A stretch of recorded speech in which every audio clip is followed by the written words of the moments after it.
नारा सादत हसन मंटू। उसे यूं महसूस हुआ कि उस संगीन इमारत की सातों मंजिलें उसके कांधों पर धर दी गई हैं। वो सातवीं मंजिल से एक एक सीढ़ी करके नीचे उतरा और तमाम मंजिलों का बोझ उसके चौड़े मगर दुबले कांधे पर सवार होता गया। जब वो मकान के मालिक से मिलने के लिए ऊपर चढ़ रहा था तो उसे महसूस हुआ था कि उसका कुछ बोझ हल्का हो गया है और कुछ हल्का हो जाएगा। इसलिए कि उसने अपने दिल में सोचा था, मालिक मकान जिसे सब सेठ के नाम से पुकारते हैं उसकी बिपता ज़रूर सुनेगा और किराया चुकाने के लिए उसे 1 महीने की और मोहलत बख्श देगा। ये सोचते हुए उसके गुरूर को ठेस लगी थी, लेकिन फ़ौरन ही उसको असलियत भी मालूम हो गई थी। वो भीख मांगने ही तो जा रहा था और भीख हाथ फैलाकर, आंखों में आंसू भर के, अपने दुख दर्द सुनाकर और अपने घाव दिखाकर ही तो मांगी जाती है। उसने यही कुछ किया। जब वो उस संगीन इमारत के बड़े दरवाजे में दाखिल होने लगा तो उसने अपने गुरूर को, उस चीज़ को जो भीख मांगने में आम तौर पर रुकावट पैदा करती है, निकाल कर फुटपाथ पर डाल दिया था। वो अपना दिया बुझाकर और अपने आप को अंधेरे में लपेटकर मालिक मकान के उस रोशन कमरे में दाखिल हुआ जहां वो अपनी 2 बिल्डिंगों का किराया वसूल किया करता था, और हाथ जोड़कर एक तरफ खड़ा हो गया। सेठ के तिलक लगे माथे पर कई सलवटें पड़ गईं। उसका बालों भरा हाथ एक मोटी सी कॉपी की तरफ बढ़ा। 2 बड़ी बड़ी आंखों ने उस कॉपी पर कुछ हरूफ पढ़े और एक भद्दी सी आवाज़ गूंजी, केशव लाल, खोली 5वीं, दूसरा माला, 2 महीनों का किराया, ले आए हो क्या? यह सुनकर उसने अपना दिल, जिसके सारे पुराने और नए घाव वो सीढ़ियाँ चढ़ते हुए कुरेद कुरेद कर गहरे कर चुका था, सेठ को दिखाना चाहा। उसे पूरा पूरा यकीन था कि इसे देखकर उसके दिल में ज़रूर हमदर्दी पैदा हो जाएगी, पर सेठ जी ने कुछ सुनना ना चाहा और उसके सीने में एक हुल्लड़ सा मच गया। सेठ के दिल में हमदर्दी पैदा करने के लिए उसने अपने वो तमाम दुख जो बीत चुके थे, गुज़रे दिनों की गहरी खाई से निकाल कर अपने दिल में भर लिए थे, और उन तमाम ज़ख्मों की जलन जो मुद्दत हुई मिट चुके थे, उसने बड़ी मुश्किल से इकट्ठी अपनी छाती में जमा की थी। अब उसकी समझ में नहीं आता था कि इतनी चीज़ों को कैसे संभाले। उसके घर में बिन बुलाए मेहमान आ गए होते, वो उनसे बड़े रूखेपन के साथ कह सकता था, जाओ भाई, मेरे पास इतनी जगह नहीं है कि तुम्हें बिठा सकूं, और ना मेरे पास रुपया है कि तुम सबकी खातिर मदारात कर सकूं।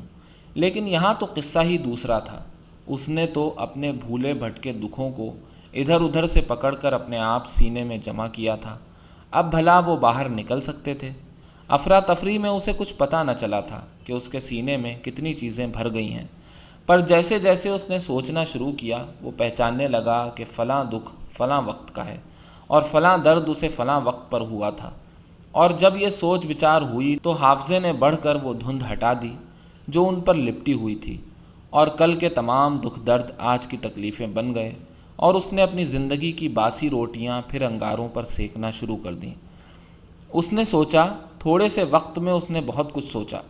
उसके घर का अंधा लैंप कई बार बिजली के उस बल्ब से टकराया जो मालिक मकान के गंजे सर के ऊपर मुस्कुरा रहा था।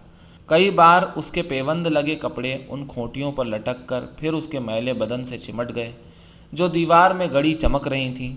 कई बार उसे अन्नदाता भगवान का ख्याल आया जो बहुत दूर न जाने कहाँ बैठा अपने बंदों का ख्याल रखता है, मगर अपने सामने सेठ को कुर्सी पर बैठा देखकर, जिसके कलम की जुम्बिश कुछ का कुछ कर सकती थी, वो इस बारे में कुछ भी न सोच सका।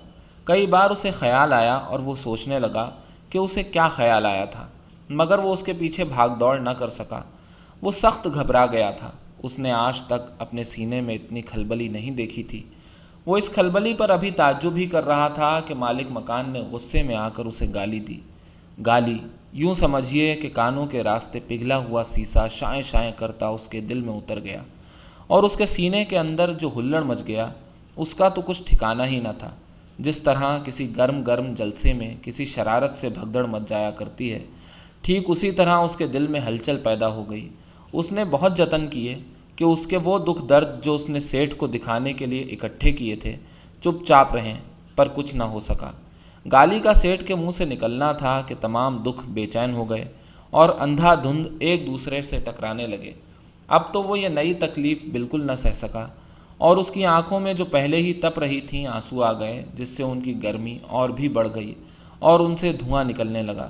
اس کے جی میں آئی کہ اس گالی کو، جسے وہ بڑے حد تک نگل چکا تھا، سیٹھ کے جھریوں پڑے چہرے پر قے کر دے، مگر وہ اس خیال سے باز آ گیا کہ اس کا غرور تو فٹ پاتھ پر پڑا ہے۔ اپولو بندر پر نمک لگی مونگ پھلی بیچنے والے کا غرور۔ اس کی آنکھیں ہنس رہی تھیں اور ان کے سامنے نمک لگی مونگ پھلی کے وہ تمام دانے جو اس کے گھر میں ایک تھیلے کے اندر برکھا کے باعث گیلے ہو رہے تھے، ناچنے لگے۔ اس کی آنکھیں ہنسیں، اس کا دل بھی ہنسا۔ یہ سب کچھ ہوا، پر وہ کڑواہٹ دور نہ ہوئی جو اس کے گلے میں سیٹھ کی گالی نے پیدا کر دی تھی۔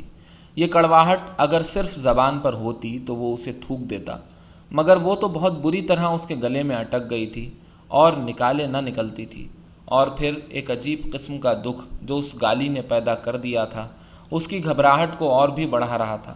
اسے یوں محسوس ہوتا تھا کہ اس کی آنکھیں، جو سیٹھ کے سامنے رونا فضول سمجھتی تھیں، اس کے سینے کے اندر اتر کر آنسو بہا رہی ہیں، جہاں ہر چیز پہلے ہی سے سوگ میں تھی۔ سیٹھ نے اسے پھر گالی دی، اتنی ہی موٹی جتنی اس کی چربی بھری گردن تھی، اور اسے یوں لگا کہ کسی نے اوپر سے اس پر کوڑا کرکٹ پھینک دیا ہے۔ چنانچہ اس کا ایک ہاتھ اپنے آپ چہرے کی حفاظت کے لیے بڑھا، پھر اس گالی کی ساری گرد اس پر پھیل چکی تھی۔ اب اس نے وہاں ٹھہرنا اچھا نہ سمجھا، کیونکہ کیا خبر تھی، اسے کچھ خبر نہ تھی۔ وہ صرف اتنا جانتا تھا کہ ایسی حالتوں میں کسی بات کی سدھ بدھ نہیں رہا کرتی۔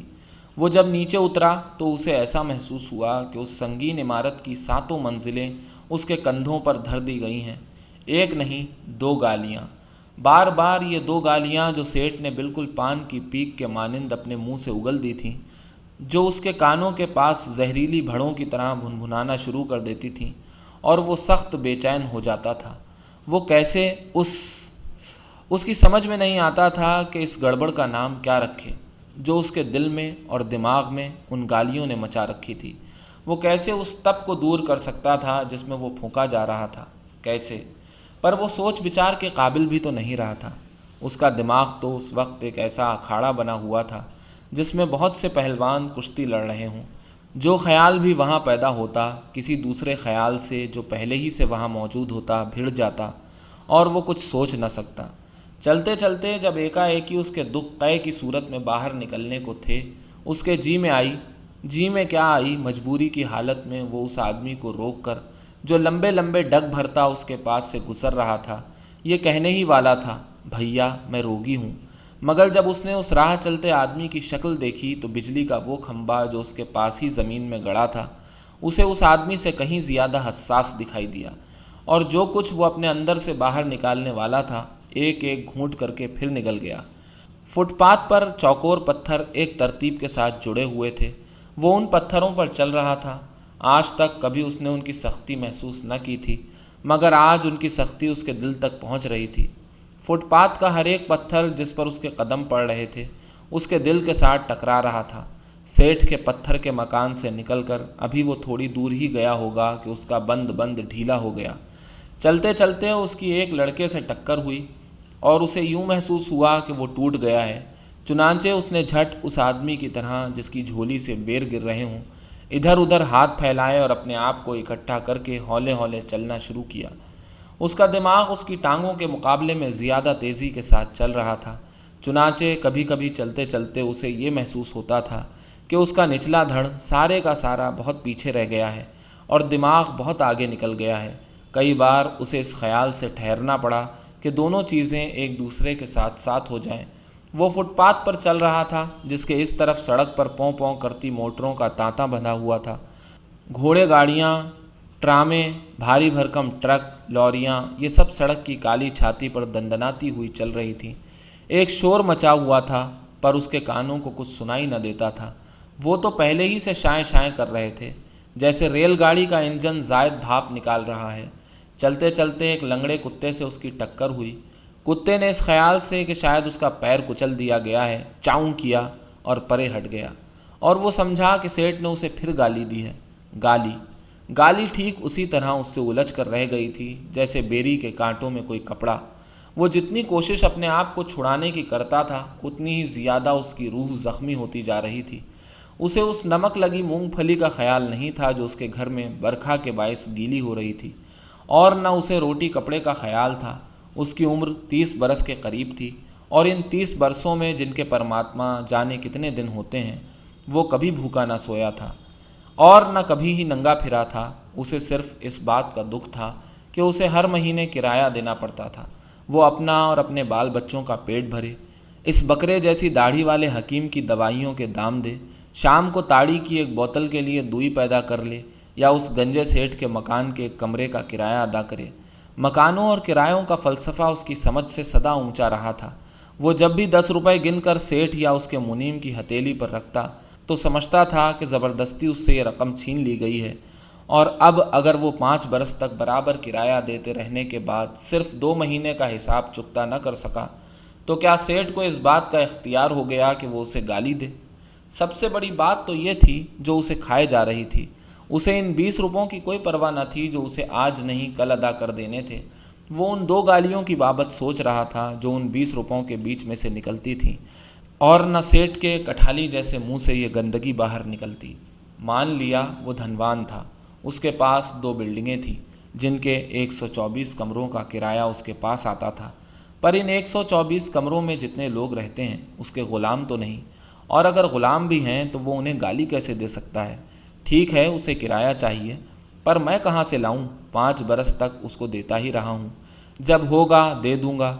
हालांकि मुझे इससे कहीं ज़्यादा हौलनाक गालियाँ याद हैं, पर मैंने सेठ से बारहा कहा कि सीढ़ी का डंडा टूट गया है, उससे बनवा दीजिए, पर मेरी एक न सुनी गई। मेरी फूल सी बच्ची गिरी, उसका दाहिना हाथ हमेशा के लिए बेकार हो गया। मैं गालियों के बजाय उसे बद्दुआएं दे सकता था, पर मुझे इसका ध्यान ही नहीं आया। 2 महीने का किराया न चुकाने पर मैं गालियों के काबिल हो गया। उसको ये ख्याल तक ना आया कि उसके बच्चे अपोलो बंदर पर मेरे थैले से मुट्ठियाँ भर भर के मूंगफली खाते हैं। इसमें कोई शक नहीं कि उसके पास इतनी दौलत नहीं थी जितनी कि उस 2 बिल्डिंगों वाले सेठ के पास थी, और ऐसे लोग भी होंगे जिनके पास उससे भी ज़्यादा दौलत होगी। पर वो गरीब कैसे हो गया? उसे गरीब समझकर ही तो गाली दी गई थी, वरना उस गंजे सेठ की क्या मजाल थी कि कुर्सी पर बड़े इत्मीनान से बैठकर उसे 2 गालियाँ सुना देता। गोया किसी के पास धन दौलत का ना होना बहुत बुरी बात है। अब ये उसका कसूर नहीं था कि उसके पास दौलत की कमी थी। सच पूछिए तो उसने कभी धन दौलत के ख्वाब देखे ही न थे। वो अपने हाल में मस्त था, उसकी ज़िंदगी बड़े मज़े में गुजर रही थी। पर पिछले महीने एकाएक ही उसकी बीवी बीमार पड़ गई और उसके दवा दारू पर वो तमाम रुपए खर्च हो गए जो किराए में जाने वाले थे। अगर वो ख़ुद बीमार होता तो मुमकिन था कि वो दवाओं पर रुपया खर्च न करता, लेकिन यहाँ तो उसके होने वाले बच्चे की बात थी जो अभी अपनी माँ के पेट ही में था। उसको औलाद बहुत प्यारी थी जो पैदा हो चुकी थी और जो पैदा होने वाली थी। सब की सब उसे अजीज़ थी। वो कैसे अपनी बीवी का इलाज न कराता? क्या वो उसके बच्चे का बाप न था? बाप, पिता, वो तो सिर्फ 2 महीने के किराए की बात थी। अगर उसे अपने बच्चे के लिए चोरी भी करना पड़ती तो वो कभी न चूकता। चोरी? नहीं, वो चोरी कभी न करता।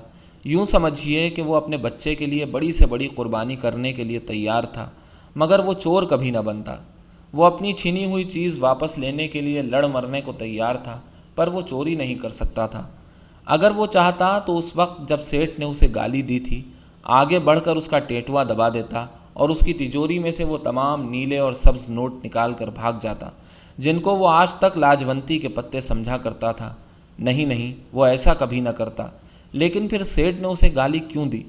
पिछले बरस चौपाटी पर एक गाहक ने उसे गाली दी थी, इसलिए कि 2 पैसे की मूंगफली में 4 दाने कड़वे चले गए थे, और इसके जवाब में उसकी गर्दन पर ऐसी धौल जमाई थी कि दूर बेंच पर बैठे आदमियों ने भी उसकी आवाज़ सुन ली थी। मगर सेठ ने उसे 2 गालियाँ दी और वो चुप रहा। केशव लाल खारी सींग वाला, जिसकी बाबत ये मशहूर था कि वो नाक पर मक्खी भी नहीं बैठने देता, सेठ ने एक गाली दी और वो कुछ न बोला। दूसरी गाली दी तो भी खामोश रहा, जैसे वो मिट्टी का पुतला है। पर मिट्टी का पुतला कैसे हुआ? उसने उन 2 गालियों को सेठ के थूक भरे मुंह से निकलते देखा, जैसे 2 बड़े बड़े चूहे मोरियों से बाहर निकलते हैं। वो जानबूझकर खामोश रहा, इसलिए कि वो अपना गुरूर नीचे छोड़ आया था। मगर उसने अपना गुरूर अपने से अलग क्यों किया? सेठ से गालियाँ लेने के लिए? ये सोचते हुए उसे एकाएक ही ख्याल आया कि शायद सेठ ने उसे नहीं, किसी और को गालियाँ दी थी। नहीं, गालियाँ उसे ही दी गई थीं, इसलिए कि 2 महीने का किराया उसी की तरफ निकलता था। अगर उसे गालियाँ ना दी गई होती तो इस सोच विचार की ज़रूरत ही क्या थी। और ये जो उसके सीने में हुल्लड़ सा मच रहा था, क्या बग़ैर किसी वजह के उसे दुख दे रहा था? उसी को 2 गालियां दी गई थीं। जब उसके सामने एक मोटर ने अपने माथे की बत्तियां रोशन की तो उसे मालूम हुआ कि वो 2 गालियां पिघल कर उसकी आंखों में धंस गई हैं। गालियां, गालियां, वो झुंझला गया। वो जितनी कोशिश करता था कि इन गालियों की बाबत न सोचे, उतनी ही शिद्दत से उसे उनके मुताल्लिक़ सोचना पड़ता था, और ये मजबूरी उसे बहुत चिड़चिड़ा बना रही थी। चुनाचे इसी चिड़चिड़ेपन में उसने ख्वामख्वाह 2-3 आदमियों को जो उसके पास से गुज़र रहे थे दिल ही दिल में गालियां दी। यूं अकड़ के चल रहे हैं जैसे इनके बाबा का राज है। अगर उसका राज होता तो वो सेठ को मज़ा चखा देता, जो उसे ऊपर तले 2 गालियां सुनाकर अपने घर में यूं आराम से बैठा था जैसे उसने अपनी गद्देदार कुर्सी में से वो खटमल निकाल कर बाहर फेंक दिए हैं। सचमुच अगर उसका अपना राज होता तो चौक में से बहुत से लोगों को इकट्ठा करके सेठ को बीच में खड़ा कर देता और उसकी गंजी चंदिया पर इस ज़ोर से धप्पा मारता कि बिलबिला उठता। फिर वो सब लोगों से कहता कि हंसो, जी भर कर हंसो, और ख़ुद इतना हंसता कि हंसते हंसते उसका पेट दुखने लगता। पर उस वक्त उसे बिल्कुल हंसी नहीं आई थी। क्यों? वो अपने राज के बगैर भी तो सेठ के गंजे सर पर धप्पा मार सकता था। उसे किस बात की रुकावट थी? रुकावट थी तो वो गालियां सुनकर खामोश हो रहा। उसके कदम रुक गए, उसका दिमाग भी 1-2 पल के लिए सुस्ताया और उसने सोचा कि चलो अभी इस झंझट का फ़ैसला ही कर दूं। भागा हुआ जाऊं और एक ही झटके में सेठ की गर्दन मरोड़ कर उस तिजोरी पर रख दूं जिसका ढकना मगरमच्छ के मुंह की तरह खुलता है, लेकिन वो खंबे की तरह ज़मीन में क्यों गड़ गया था? सेठ के घर की तरफ पलटा क्यों नहीं था? क्या उसमें जुर्रत न थी? उसमें जुर्रत न थी। कितने दुख की बात है कि उसकी सारी ताकत सर्द पड़ गई थी। ये गालियाँ, वो इन गालियों को क्या कहता? इन गालियों ने उसकी चौड़ी छाती पर रोलर सा फेर दिया था। सिर्फ 2 गालियों ने। हालांकि पिछले हिंदू मुस्लिम फसाद में एक हिंदू ने उसे मुसलमान समझकर लाठियों से बहुत पीटा था और अधमुआ कर दिया था, और उसे इतनी कमज़ोरी महसूस न हुई थी जितनी कि अब हो रही थी। केशव लाल खारी सींग वाला, जो दोस्तों से बड़े फ़ख्र के साथ कहा करता था कि वो कभी बीमार नहीं पड़ा, आज यूं चल रहा था जैसे बरसों का रोगी है। और ये रोग किसने पैदा किया था? 2 गालियों ने।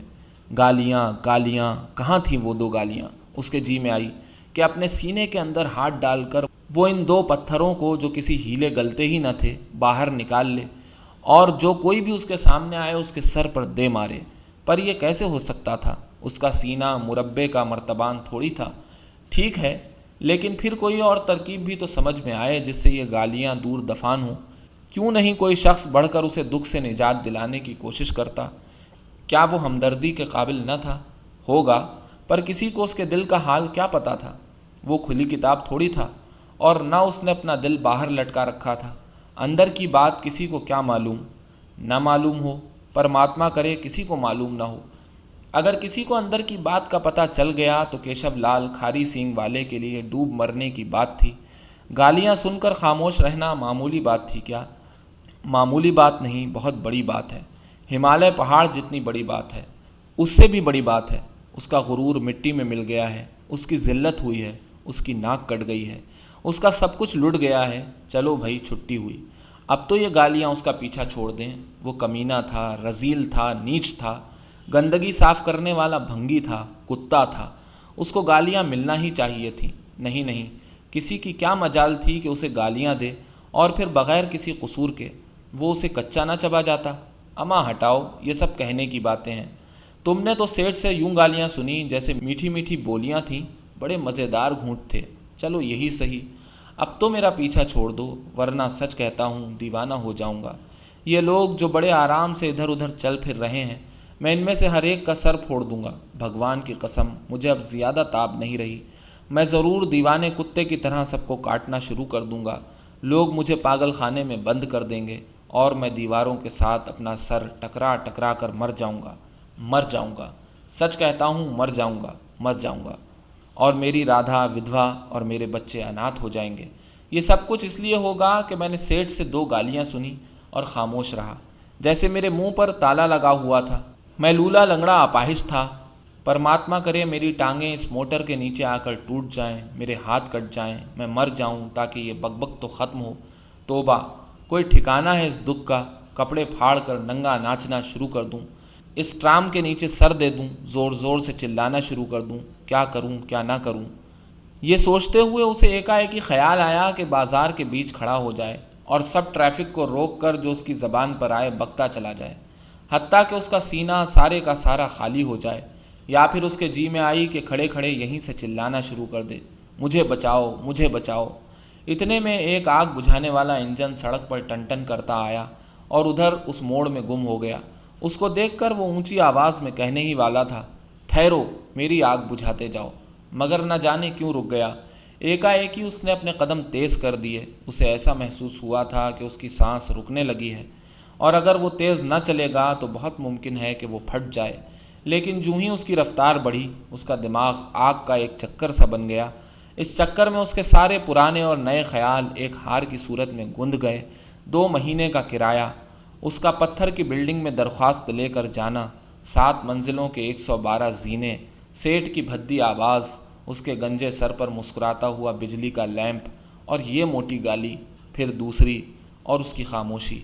यहाँ पहुंचकर आग के इस चक्कर में तड़ तड़ गोलियां सी निकलना शुरू हो जाती और उसे ऐसा महसूस होता कि उसका सीना छलनी हो गया है। उसने अपने कदम और तेज़ किए और आग का ये चक्कर इतनी तेज़ी से घूमना शुरू हुआ कि शोलों की एक बहुत बड़ी गेंद सी बन गई जो उसके आगे आगे ज़मीन पर उछलने कूदने लगी। वो अब दौड़ने लगा, लेकिन फ़ौरन ही ख्यालों की भीड़ भाड़ में एक नया ख्याल बुलंद आवाज़ में चिल्लाया, तुम क्यों भाग रहे हो, किससे भाग रहे हो, तुम बुज़दिल हो। उसके कदम आहिस्ता आहिस्ता उठने लगे, ब्रेक सी लग गई और वो हौले हौले चलने लगा। वो सचमुच बुज़दिल था। भाग क्यों रहा था? उसे तो इंतकाम लेना था, इंतकाम। ये सोचते हुए उसे अपनी ज़बान पर लहू का नमकीन जायका महसूस हुआ और उसके बदन में एक झुरझुरी सी पैदा हुई। लहू, उसे आसमान ज़मीन सब लहू ही में रंगे हुए नज़र आने लगे। लहू, उस वक्त उसमें इतनी कुव्वत थी कि पत्थर की रगों में से भी लहू निचोड़ सकता था। उसकी आंखों में लाल डोरे उभर आए, मुट्ठियाँ भिज गईं और कदमों में मजबूती पैदा हो गई। अब वो इंतकाम पर तुल गया था। वो बढ़ा, आने जाने वाले लोगों में से तीर के मानिंद अपना रास्ता बनाता आगे बढ़ता रहा, आगे आगे। जिस तरह तेज़ चलने वाली रेलगाड़ी छोटे छोटे स्टेशनों को छोड़ जाया करती है, उसी तरह वो बिजली के खंभों, दुकानों और लंबे लंबे बाज़ारों को अपने पीछे छोड़ता आगे बढ़ रहा था। आगे आगे, बहुत आगे। रास्ते में एक सिनेमा की रंगीन बिल्डिंग आई। उसने उसकी तरफ आंख उठाकर भी न देखा और उसके पास से बेपरवाह हवा के मानिंद बढ़ गया। वो बढ़ता गया। अंदर ही अंदर उसने अपने हर ज़र्रे को एक बम बना लिया था ताकि वक्त पर काम आए। मुख्तलिफ बाज़ारों से जहरीले सांप के मानिंद फुंकारता हुआ वो अपोलो बंदर पहुंचा। अपोलो बंदर, गेटवे ऑफ इंडिया के सामने बेशुमार मोटरें कतार अंदर कतार खड़ी थीं। उनको देखकर उसने ये समझा कि बहुत से गिद्ध पर जोड़े किसी की लाश के इर्द गिर्द बैठे हैं। जब उसने खामोश समुंदर की तरफ देखा तो उसे ये एक लंबी चौड़ी लाश मालूम हुई। उस समुंदर के उस तरफ एक कोने में लाल लाल रोशनी की लकीरें हौले हौले बल खा रही थीं। यह एक आलीशान होटल की पेशानी का बरकी नाम था जिसकी लाल रोशनी समुंदर के पानी में गुदगुदी पैदा कर रही थी। केशवलाल खारी सींग वाला उस आलीशान होटल के नीचे खड़ा हो गया। उस बरकी बोर्ड के ऐन नीचे कदम गाड़ कर उसने ऊपर देखा, संगीन इमारत की तरफ जिसके रोशन कमरे चमक रहे थे, और उसके हल्क से एक नारा, कान के पर्दे फाड़ देने वाला नारा, पिघले हुए गर्म गर्म लावे के मानिंद निकला, हाथ तेरी। जितने कबूतर होटल की मुंडेरों पर ऊँग रहे थे डर गए और फड़फड़ाने लगे। नारा मारकर जब उसने अपने कदम ज़मीन से बड़ी मुश्किल के साथ अलहदा किए और वापस मुड़ा तो उसे इस बात का पूरा यकीन था कि होटल की संगीन इमारत अड़ा धम नीचे गिर गई है। और ये नारा सुनकर एक शख्स ने अपनी बीवी से, जो ये शोर सुनकर डर गई थी, कहा, पगला है।